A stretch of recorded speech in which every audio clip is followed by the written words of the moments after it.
Join us for our Bible study series as we explore the powerful story and writings of our Apostle Paul. Let's dive deep into the teachings and uncover the profound messages within this chapter. Before we get started, I want to tell you that Jesus loves you much more than you could possibly imagine. You may think you are not worthy, but you are. All you have to do is ask Him to forgive you, and He will. He wants to have a relationship with you. When we start a new relationship, our desire is to know the person we are in that relationship with better, right? You can do that by praying, reading, and studying the Bible, which is His love letter to us. Go ahead and get out your pen and paper. As you listen, be prepared to write down anything that speaks to you. Take your time and reflect deeply on the words. If you really want to get the most out of this chapter, you can download my Bible study template in the description below. It will help you dive deeper into what I read today, as well as a link to my Bible study tutorial video. You can pause this video at any time. Doing so will ensure you don't miss anything while you are taking down notes. And please don't forget to like, share, and subscribe.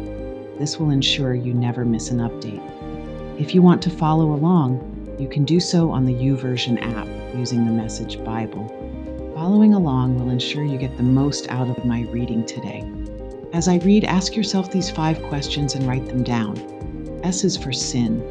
Is there a sin to be avoided? P is for promise.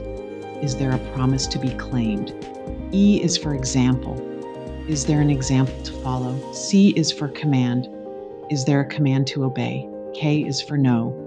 Is there something about God we need to know?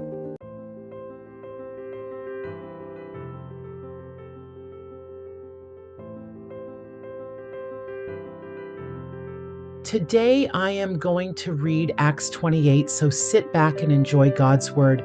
Once everyone was accounted for and we realized we had all made it, we learned that we were on the island of Malta.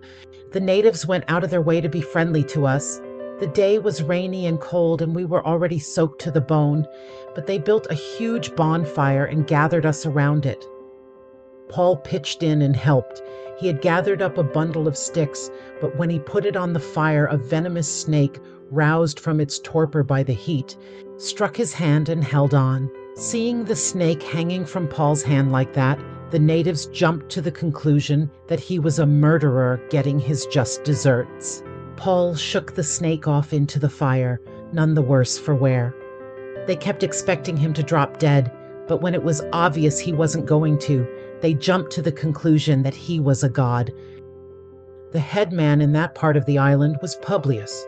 He took us into his home as his guests, drying us out and putting us up in fine style for the next 3 days.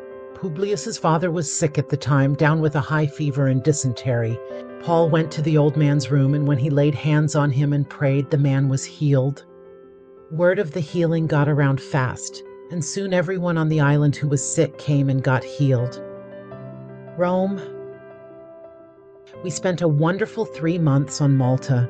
They treated us royally, took care of all our needs, and outfitted us for the rest of the journey. When an Egyptian ship that had wintered there in the harbor prepared to leave for Italy, we got on board. The ship had a carved Gemini for its figurehead, the Heavenly Twins. We put in at Syracuse for 3 days and then went up the coast to Rhegium. 2 days later, with the wind out of the south, we sailed into the Bay of Naples. We found Christian friends there and stayed with them for a week. And then we came to Rome. Friends in Rome heard we were on the way and came out to meet us. One group got as far as Appian Court. Another group met us at 3 taverns. Emotion-packed meetings, as you can well imagine. Paul, brimming over with praise, led us in prayers of thanksgiving. When we actually entered Rome, they let Paul live in his own private quarters with a soldier who had been assigned to guard him. 3 days later, Paul called the Jewish leaders together for a meeting at his house. He said, "The Jews in Jerusalem arrested me on trumped-up charges, and I was taken into custody by the Romans. I assure you that I did absolutely nothing against Jewish laws or Jewish customs. After the Romans investigated the charges and found there was nothing to them, they wanted to set me free, but the Jews objected so fiercely that I was forced to appeal to Caesar. I did this not to accuse them of any wrongdoing or to get our people in trouble with Rome. We've had enough trouble through the years that way. I did it for Israel.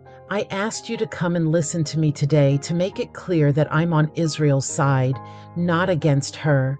I'm a hostage here for hope, not doom."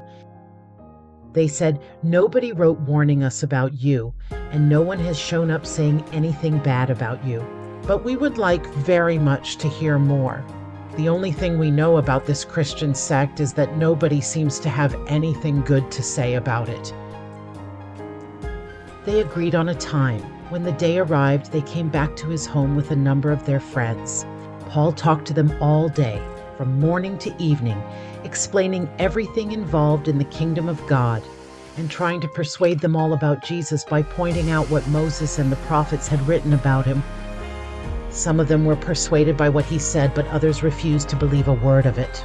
When the unbelievers got cantankerous and started bickering with each other, Paul interrupted, "I have just one more thing to say to you.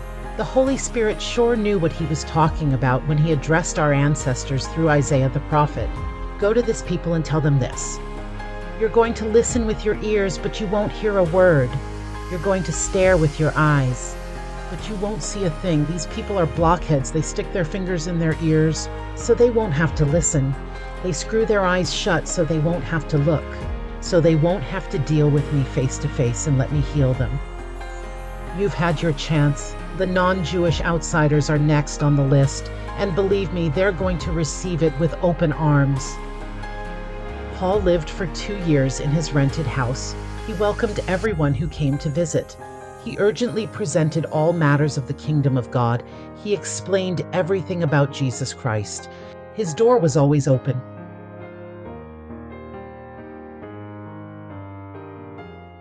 I hope you enjoyed my reading today.